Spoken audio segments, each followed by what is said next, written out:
La Grecia antigua, esa que imaginamos en mármol blanco, con templos bañados de sol, con filósofos discutiendo bajo columnas perfectas.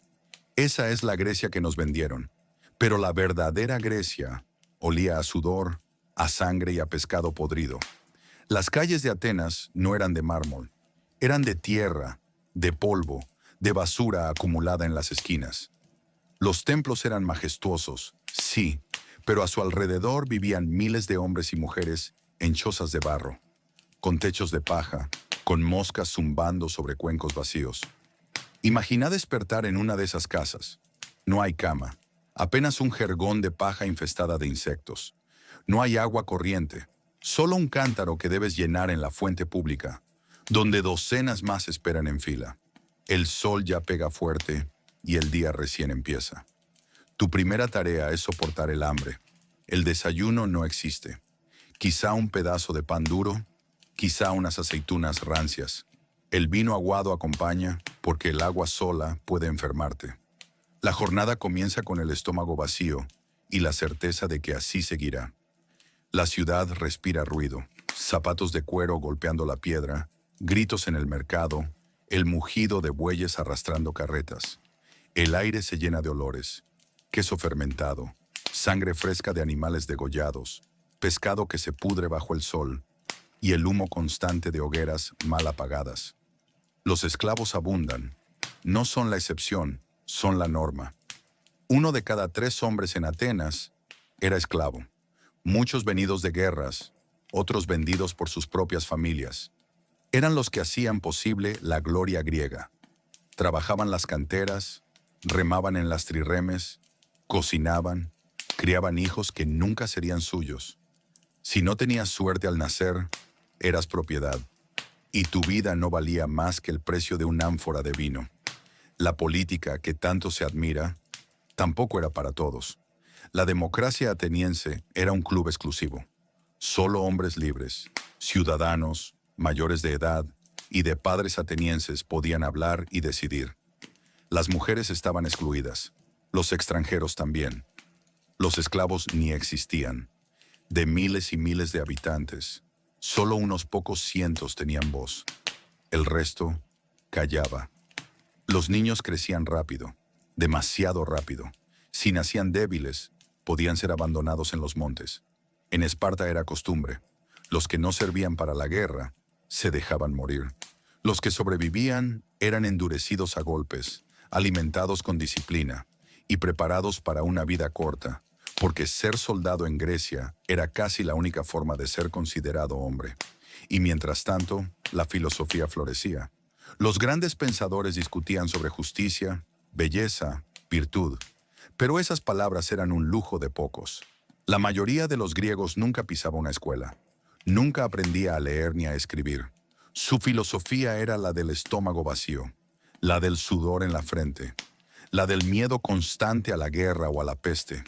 Vivir un día en la Grecia antigua no era pasear entre columnas de mármol, era arrastrar el cuerpo bajo el sol, con el peso del hambre y la desigualdad. Era obedecer reglas que nunca te habían dejado escribir. Era mirar templos dorados, sabiendo que jamás entrarías en ellos. Antes de que te acomodes, tómate un momento para dejar un buen like y suscribirte. Y contame en los comentarios desde dónde me escuchás y qué hora es allá. Siempre es fascinante ver cómo estas historias viajan más lejos que cualquier imperio. Soy Relatos para la Almohada, y mi objetivo es que este relato te sumerja en un mundo tan oscuro como real, mientras concilias el sueño, o quizá mientras lo evitas. Esparta, la ciudad donde la vida no valía nada si no servía para la guerra. Al nacer, un niño era presentado ante los ancianos. Lo examinaban con mirada fría. Si lo veían débil, si su cuerpo mostraba señales de fragilidad, era desechado, llevado a un barranco, abandonado entre piedras y viento. El destino de un recién nacido dependía de la fuerza de su llanto. Los que sobrevivían tampoco tenían paz. A los 7 años, los arrancaban del regazo de su madre y los lanzaban a la agogé, la educación espartana. Una escuela que no enseñaba letras ni música, sino dolor. Dormían sobre cañas duras, marchaban descalzos en invierno, comían apenas lo suficiente para no morir de hambre. Y si querían más, debían robarlo. Si eran atrapados, el castigo no era por robar, sino por fallar en el robo. El látigo se convertía en compañero. Los entrenadores los azotaban hasta que la piel sangraba, y los niños competían para ver quién soportaba más sin gritar. La resistencia al dolor era la única medalla que importaba. A los 20 años, un espartano ya no era un joven. Era un soldado de cuerpo entero. Un engranaje más en la máquina de guerra más temida de Grecia. El escudo era su vida. Perderlo en combate era peor que morir. Porque morir podía ser honor, pero volver sin escudo era vergüenza eterna. Las mujeres tampoco eran libres. Aunque se las educaba en fuerza física, aunque corrían y entrenaban para ser madres robustas, su destino estaba marcado. Parir hijos fuertes, alimentar al ejército y callar. No se esperaba de ellas obediencia servil, sino disciplina férrea. Su vientre era el campo de batalla donde se sembraban futuros guerreros. La vida cotidiana estaba llena de crudeza. Los hilotas, los esclavos del Estado, eran la mayoría. Sin ellos, Esparta no habría existido. Trabajaban la tierra, cargaban las cosechas, mantenían viva a la ciudad. Pero vivían bajo un terror constante. Cada año los espartanos declaraban la guerra a los hilotas, para poder matarlos sin culpa ni castigo. Una práctica oficial, un recordatorio de que eran menos que humanos. Un entrenamiento para el odio. Imagina caminar por las calles de Esparta siendo uno de ellos. Sabías que en cualquier momento un joven podía probar su valentía cortándote la garganta, y nadie lo castigaría, porque para el sistema tu vida no valía nada. Esparta era temida en toda Grecia, y sí, sus soldados eran formidables, pero detrás de la fama se escondía una ciudad que devoraba a los suyos, un lugar donde el descanso era debilidad, donde la infancia era un campo de pruebas, donde la muerte era preferible a la derrota. Sobrevivir un día en Esparta era aceptar que el dolor era tu pan, que tu vida no era tuya, y que la gloria solo podía escribirse con sangre. Atenas, la cuna de la democracia, la ciudad de los filósofos, la madre de la tragedia y de la comedia. Pero también la ciudad de los olores insoportables, del barro pegado a los tobillos, de los esclavos invisibles. Se dice que allí nació la política, pero no era para todos. Solo unos pocos miles de hombres tenían derecho a decidir. El resto, mujeres, esclavos, extranjeros, artesanos pobres, no eran parte de esa democracia. Eran los que construían templos que no pisaban. Eran los que cocinaban para banquetes a los que nunca eran invitados. Eran los que vivían y morían en silencio, mientras los ciudadanos libres discutían sobre virtud y justicia. Las calles de Atenas no eran como las imaginamos en las postales. No brillaban. Estaban llenas de basura, con aguas residuales corriendo por zanjas abiertas, con perros famélicos buscando restos entre los huesos. El mercado era un espectáculo de vida y podredumbre. El griterío de vendedores mezclado con el hedor del pescado descompuesto. El sudor de cuerpos que jamás conocieron el jabón. El ruido de martillos, de voces, de discusiones. Todo bajo un sol que no perdonaba. Los esclavos eran omnipresentes. 1 de cada 3 habitantes lo era. Hombres y mujeres comprados, vendidos, heredados como objetos. Ellos mantenían la ciudad en pie. Molían el grano, lavaban la ropa, acarreaban agua, construían barcos. Su vida dependía del humor de su dueño. Un error podía pagarse con látigo o con la muerte. Los banquetes eran otra cara de la desigualdad. En los simposios, los hombres libres bebían vino. Filósofos discutían sobre el alma. Poetas recitaban versos. Pero detrás de esas escenas había esclavos sirviendo, mujeres usadas como entretenimiento, y un exceso que olía más a decadencia que a gloria. La ciudad era un crisol de contradicciones. Podías escuchar a Sócrates preguntar qué es la justicia, mientras en la misma calle un niño esclavo era arrastrado de los cabellos. Podías ver el Partenón elevarse como un milagro de mármol, y al pie de esa obra magnífica, una fila de mendigos esperando las sobras del sacrificio. El teatro, orgullo de Atenas, era un ritual de masas. Miles de ciudadanos se reunían a escuchar tragedias, a llorar con Edipo, a reír con Aristófanes. Pero ese mismo público podía salir y, sin pensarlo, apedrear a un extranjero acusado de impiedad. La misma gente que aplaudía la grandeza de la palabra se convertía en juez implacable en las plazas. El destino de los hombres estaba en manos de la asamblea, el destino de las mujeres en manos de sus esposos, y el de los esclavos en manos de nadie. Vivir un solo día en Atenas era caminar entre la filosofía y la miseria, entre la poesía y el hedor, entre la justicia soñada y la injusticia cotidiana. Una ciudad que brillaba en los libros, pero que olía, como todas, a humanidad sin disfraz. La guerra era el pulso constante de Grecia. No pasaba una generación sin que las polis se enfrentaran. Atenas contra Esparta, Esparta contra Tebas, aliados de hoy, enemigos mañana. Un ciclo interminable de batallas que consumían cuerpos y ciudades. El soldado griego no era un héroe de mármol, era un campesino con un escudo de bronce, un artesano que dejaba su taller para marchar en fila, un joven que había aprendido desde niño que la guerra era el deber más alto y también la condena más segura. La falange era su mundo, hombro con hombro, escudo con escudo, lanza en mano. Un muro humano que avanzaba lento, como un monstruo de carne y metal. El sudor caía bajo el casco de bronce. El aire se llenaba de gritos, del sonido de lanzas chocando contra escudos, del crujir de huesos partidos. La batalla no era gloriosa. Era un infierno ruidoso, donde el barro se mezclaba con la sangre, donde los heridos gritaban pidiendo agua y nadie se detenía a ayudarlos. En una falange, mirar hacia atrás era traición, avanzar o morir. Esas eran las únicas órdenes. La guerra del Peloponeso, ese conflicto que duró casi 30 años, desgarró a toda Grecia. Atenas y Esparta se disputaban el poder, y las ciudades pequeñas quedaban atrapadas en medio. Las cosechas se arruinaban, los templos se saqueaban, las familias huían de una polis a otra buscando un refugio que nunca encontraban. Tucídides escribió sobre ello. No habló de gloria. Habló de peste en Atenas, de hambre en las calles, de cadáveres apilados sin sepultura. Contó cómo la guerra corrompía a los hombres, cómo vecinos se convertían en enemigos, cómo las ciudades se devoraban a sí mismas. Los soldados sobrevivientes rara vez volvían enteros. Algunos regresaban con mutilaciones, otros con el silencio vacío en los ojos. Habían visto demasiada muerte, habían respirado el olor de demasiados cuerpos abiertos al sol, y nadie los recibía como héroes. Volvían a los campos, a los talleres, a una vida que ya no les pertenecía. El saqueo era parte de la rutina. Una ciudad vencida era entregada al hambre de los vencedores. Casas incendiadas, templos profanados, mujeres y niños vendidos como esclavos. La guerra griega no era noble, era negocio, era venganza. Era un recordatorio brutal de que la vida humana, incluso bajo los templos más hermosos, seguía valiendo menos que un trozo de bronce.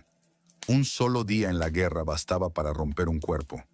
Un solo día en la falange bastaba para entender que la gloria no estaba en vencer, sino en sobrevivir a la sombra de la lanza. La vida cotidiana en Grecia no tenía mármol ni columnas. Tenía humo atrapado en techos bajos, olor a sudor viejo y el zumbido constante de moscas sobre la comida. Las casas eran simples, hechas de barro y madera. Las más pobres apenas tenían una habitación. Hombres, mujeres, niños y animales compartían el mismo espacio. El fuego ardía en el centro, llenando de hollín las paredes. El humo impregnaba mantas y cabellos, haciendo que el aire fuera tan espeso que cada respiración parecía un castigo. La comida era escasa: pan duro, aceitunas marchitas, queso rancio. El vino se mezclaba con agua turbia para no enfermar, y aún así enfermaba. La carne era lujo. El pescado, cuando llegaba fresco, era para los que podían pagarlo. Los demás se conformaban con restos, con gachas de cebada, con lo que el mercado dejaba al final del día. El mercado, la ágora, era un mundo en sí mismo.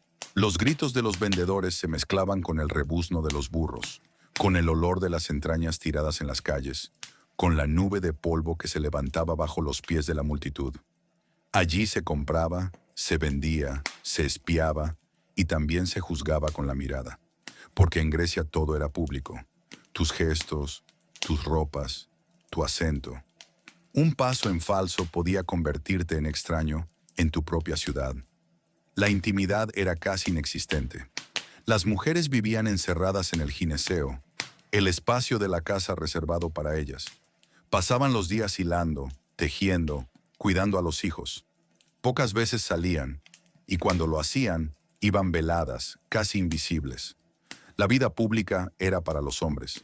Ellas existían detrás de los muros, como sombras que alimentaban la casa pero nunca la ciudad. Los niños aprendían jugando en el polvo, imitando combates, corriendo descalzos entre piedras. Algunos aprendían a leer, otros solo a trabajar. Muchos no sobrevivían la infancia.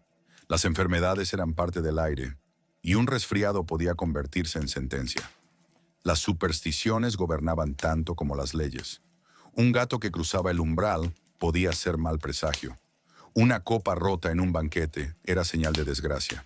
Los sueños se interpretaban como mensajes de los dioses. Un mal sueño podía cambiar decisiones, detener un viaje o provocar un sacrificio humano o animal. El olor era constante. Humo, estiércol, cuerpos sin lavar. No había baños como los imaginamos. Apenas letrinas públicas, lugares donde el hedor era insoportable y la enfermedad se esparcía como sombra invisible. Los griegos se bañaban en fuentes o ríos, pero no a diario. El sudor impregnaba túnicas y mantos. El perfume era un lujo de pocos. La mayoría cargaba con su propio olor como parte de su identidad. Así se vivía en Grecia. No en templos brillantes, sino en chozas oscuras. No en banquetes eternos, sino en mesas pobres con pan duro y vino aguado. Sobrevivir un solo día allí significaba aprender a convivir con el hambre, con la enfermedad y con la certeza de que los dioses, caprichosos, podían arruinarlo todo con un gesto invisible. La vida cotidiana en Grecia no tenía mármol ni columnas. Tenía humo atrapado en techos bajos, olor a sudor viejo y el zumbido constante de moscas sobre la comida. Las casas eran simples, hechas de barro y madera. Las más pobres apenas tenían una habitación. Hombres, mujeres, niños y animales compartían el mismo espacio. El fuego ardía en el centro, llenando de hollín las paredes. El humo impregnaba mantas y cabellos, haciendo que el aire fuera tan espeso que cada respiración parecía un castigo. La comida era escasa: pan duro, aceitunas marchitas, queso rancio. El vino se mezclaba con agua turbia para no enfermar, y aún así enfermaba. La carne era lujo. El pescado, cuando llegaba fresco, era para los que podían pagarlo. Los demás se conformaban con restos, con gachas de cebada, con lo que el mercado dejaba al final del día. El mercado, la ágora, era un mundo en sí mismo. Los gritos de los vendedores se mezclaban con el rebuzno de los burros, con el olor de las entrañas tiradas en las calles, con la nube de polvo que se levantaba bajo los pies de la multitud. Allí se compraba, se vendía, se espiaba y también se juzgaba con la mirada, porque en Grecia todo era público. Tus gestos, tus ropas, tu acento. Un paso en falso podía convertirte en extraño en tu propia ciudad. La intimidad era casi inexistente. Las mujeres vivían encerradas en el gineceo, el espacio de la casa reservado para ellas. Pasaban los días hilando, tejiendo, cuidando a los hijos. Pocas veces salían, y cuando lo hacían, iban veladas, casi invisibles. La vida pública era para los hombres. Ellas existían detrás de los muros, como sombras que alimentaban la casa pero nunca la ciudad. Los niños aprendían jugando en el polvo, imitando combates, corriendo descalzos entre piedras. Algunos aprendían a leer, otros solo a trabajar. Muchos no sobrevivían la infancia. Las enfermedades eran parte del aire, y un resfriado podía convertirse en sentencia. Las supersticiones gobernaban tanto como las leyes. Un gato que cruzaba el umbral podía ser mal presagio. Una copa rota en un banquete era señal de desgracia.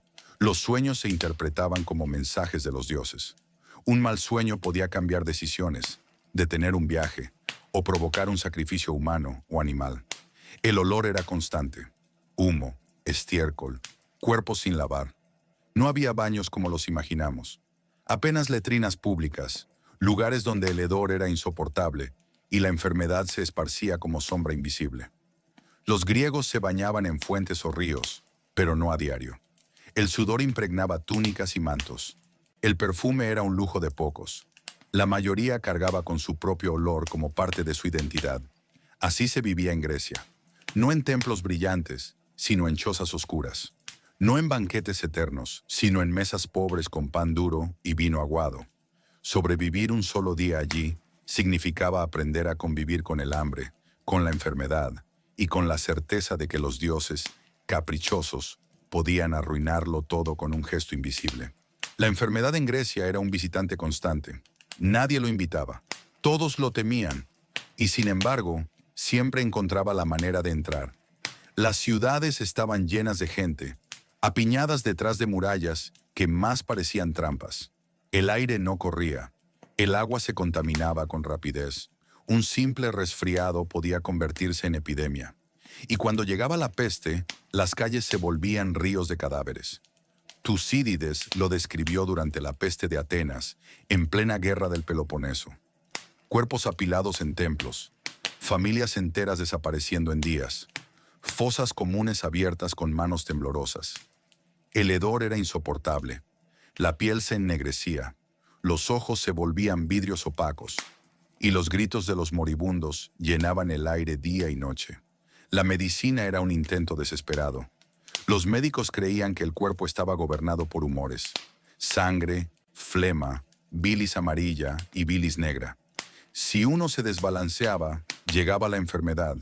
El remedio era brutal: sangrías, purgas, vómitos provocados.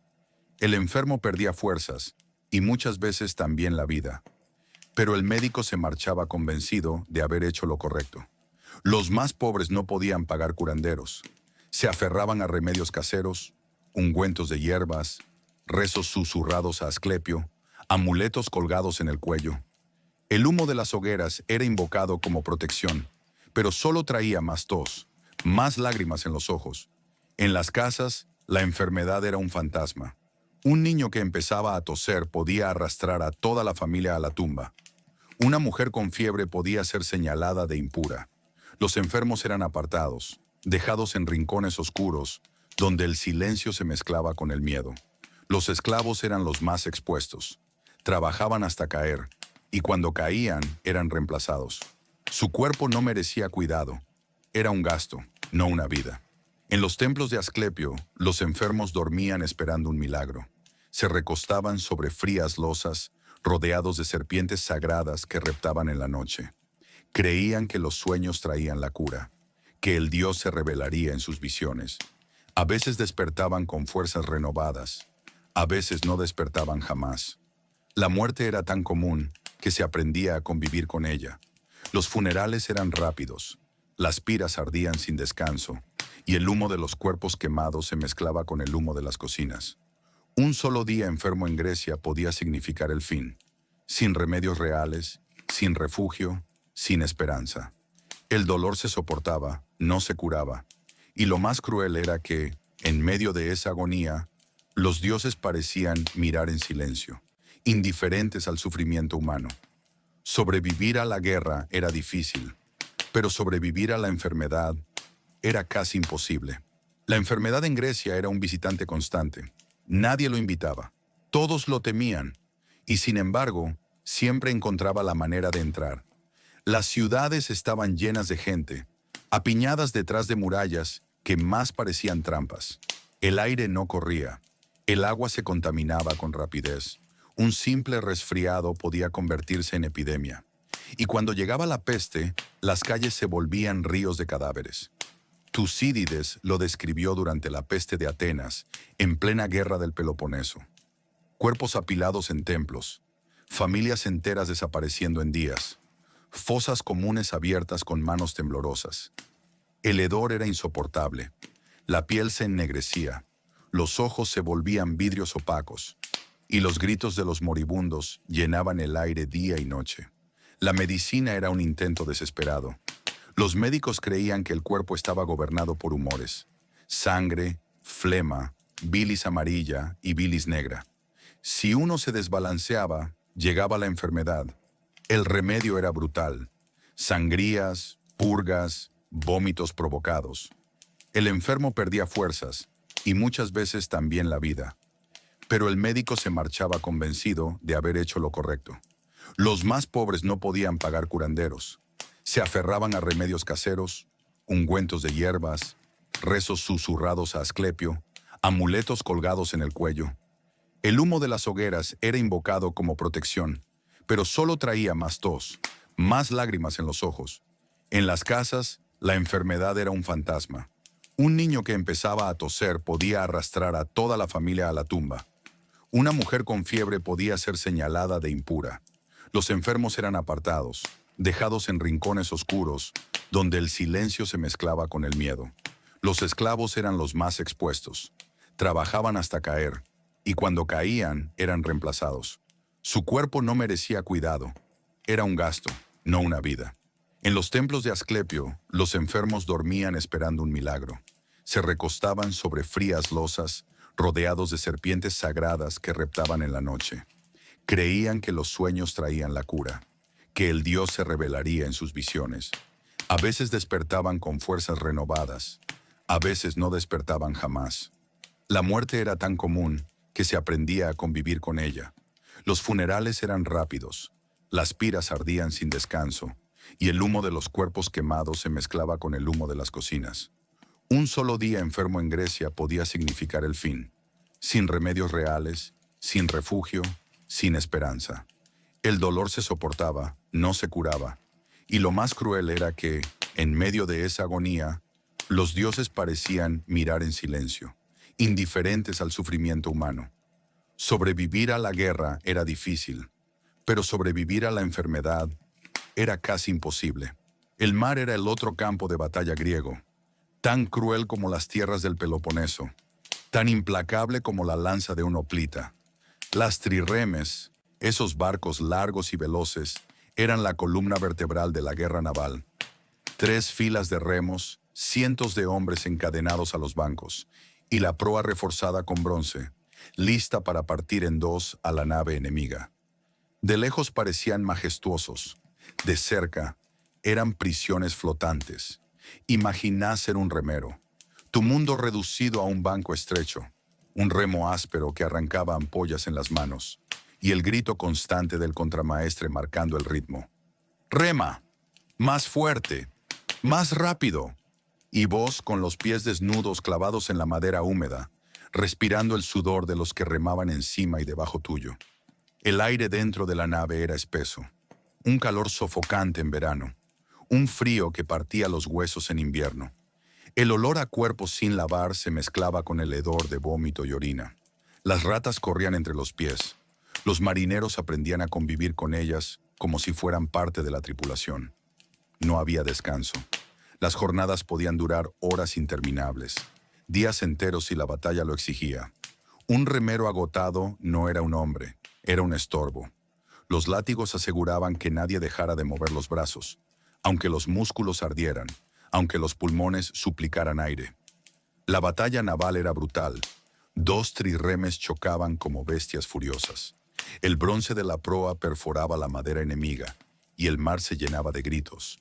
Hombres cayendo al agua con armaduras que los arrastraban al fondo. Remeros encadenados, incapaces de escapar, ahogándose bajo cubierta mientras la nave se hundía. El océano era tumba y verdugo. El botín era la otra cara de la guerra. Si vencías, podías capturar a los enemigos, encadenarlos, venderlos como esclavos. Si perdías, eras vos quien terminaba en los mercados, reducido a mercancía, a un precio que dependía de tu edad y de tus brazos. Los dioses también se invocaban en el mar. Antes de zarpar, sacrificios de cabras, libaciones de vino derramado en las olas. Pero cuando la tormenta estallaba, cuando los relámpagos partían el cielo, ningún rezo alcanzaba. El mar era dueño absoluto, y los hombres no eran más que huesos frágiles en su vientre oscuro. Un solo día como remero en una trirreme bastaba para destruir el cuerpo. Semanas bastaban para destruir el alma. La gloria de Salamina, esa gran victoria de Atenas sobre Persia, no fue escrita por los generales en mármol, sino por los cuerpos exhaustos, encadenados al remo, que dejaron la vida en cada brazada. El mar griego no era azul y sereno. Era un campo de batalla, un cementerio líquido, y un recordatorio de que ni siquiera las olas podían escapar de la ambición de los hombres. La Grecia que recordamos es de mármol, columnas blancas, estatuas perfectas, templos que aún hoy desafían al tiempo. Pero la Grecia real era de barro, de sudor, de sangre seca en la tierra. Sus calles estaban llenas de polvo y moscas, sus casas de humo y de hambre, sus plazas de discursos y de condenas, sus templos de sacrificios que teñían las piedras de rojo. Los hombres soñaban con gloria, con el brillo del escudo en la batalla, con el aplauso en el teatro, con la inmortalidad que ofrecían los dioses caprichosos. Pero la mayoría nunca tocaba esa gloria. La mayoría moría anónima, aplastada por la guerra, por la enfermedad, por la pobreza que no dejaba respirar. Las mujeres vivían tras muros, como sombras necesarias pero invisibles. Los esclavos, millones, mantenían de pie la maquinaria que llamamos civilización. ¿Y los niños? Demasiados no llegaban a ser adultos. La democracia fue orgullo, sí, pero también fue exclusión. El arte fue grandeza, pero también dependencia. La guerra fue constante y la muerte cotidiana.